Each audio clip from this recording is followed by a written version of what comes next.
मसीह खुदा उनकी सलामती आपके साथ हो। आज 8 फरवरी 2024 है।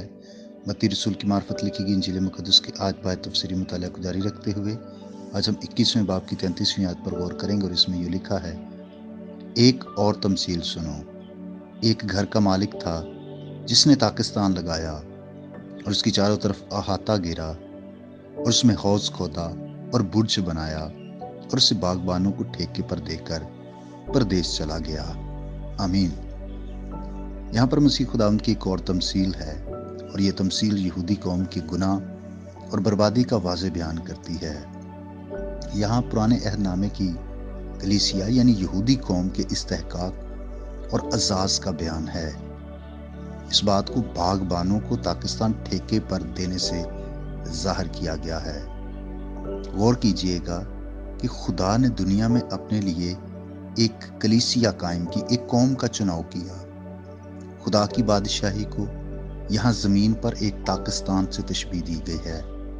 उस ताकिस्तान में वो सब कुछ है जो एक अच्छी इंतज़ामिया मुहैया कर सकती है ताकि उसकी देखभाल और इस्तेमाल खातर खा तौर से हो। उसने ये ताकिस्तान लगाया। कलीसिया खुदावंद की लगाई हुई है। ये ज़मीन अपने आप से तो झाड़ियाँ और ऊंट कटारे उगाती है, लेकिन ताकें खुद लगानी पड़ती हैं। उसने उसकी चारों तरफ अहाता घेरा। दुनिया में खुदा की कलीसिया उसकी खास मुहाफ़ज़त में है। पुराने अहदनामे की कलीसिया यानी यहूदी कौम भी खुदा की खास मुहाफ़ज़त में थी, और अगर आज हम नए अहदनामे की कलीसिया की बात करें तो वो भी खुदा की मुहाफ़ज़त में है। उसके गिर्द अहाता है। खुदा नहीं चाहता कि मेरा ताकिस्तान शामलात में हो ताकि बाहर के लोग जब चाहें अंदर घुस आएं। खुला ना पड़ा रहे ताकि जो लोग अंदर हैं जब चाहे बाहर ना भाग जाएं। और उसने हौज खोदा, बुर्ज बनाया, यानी खुदा ने पुराने अहद की कलीसिया में ज़ाब्ते मुकर्रर किए ताकि उसकी अच्छी तरह निगरानी हो और उसके फल लाने में तरक्की हो। और नए अहदनामे की कलीसिया में भी खुदा ने ज़ाब्ते मुकर्रर किए हैं। डिसिप्लिन है और हम सबको कलीसिया डिसिप्लिन को हमेशा फॉलो करना चाहिए ताकि हम रूहानी फल ला सकें। अब उसने कलीसिया को ये दीदनी इस्तेहकाक और अजाज यहूदी लोगों और कौम के सुपुर्द कर दिया।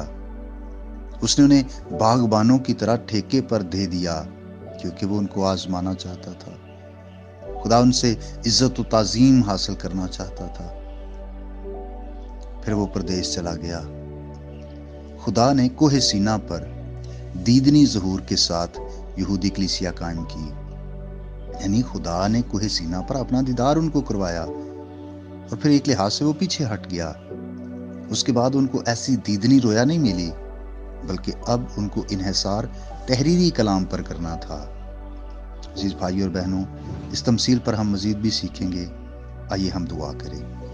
यीशु मसीह में हमारे बाप, हम तेरा शुक्र करते हैं, हम तेरी तमजीद और तारीफ़ करते हैं क्योंकि तू ही सारी तारीफ़ के लायक है। आज की नई सुबह के लिए हम तुझे मुबारक कहते हैं। ज़िंदगी की सारी नेमतों, बरकतों और बख्शिशों के लिए हम तेरी तमजीद करते हैं। कादर मुतली खुदा, मैं तेरा खादम होते हुए अपने इन तमाम भाइयों के लिए, बहनों के लिए, बच्चों और बुज़ुर्गों के लिए जो इस पैगाम को सुनते हैं, बरकत की, सलामती की दुआ मांगता हूँ कि खुदा अपने लोगों को अपनी पनाह में रखना।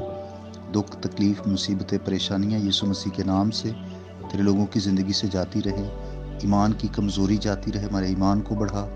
और इस वक्त ख़ास दुआ है वतन अज़ीज़ पाकिस्तान के लिए कि ऐ खुदा, कल जब यहाँ पर इलेक्शंस होते हैं तो ऐ खुदा ऐसे लोगों का चुनाव हो जो तेरी तरफ से हों ताकि इस मुल्क में बेहतरी आए, इस मुल्क में तरक्की हो, इस मुल्क में अमन और सलामती के लिए दुआ करते हैं ताकि ऐ खुदा इलेक्शंस का और नई गवर्नमेंट बनने का सारा प्रोसेस तेरी मदद के साथ और तेरी रहनुमाई में हो।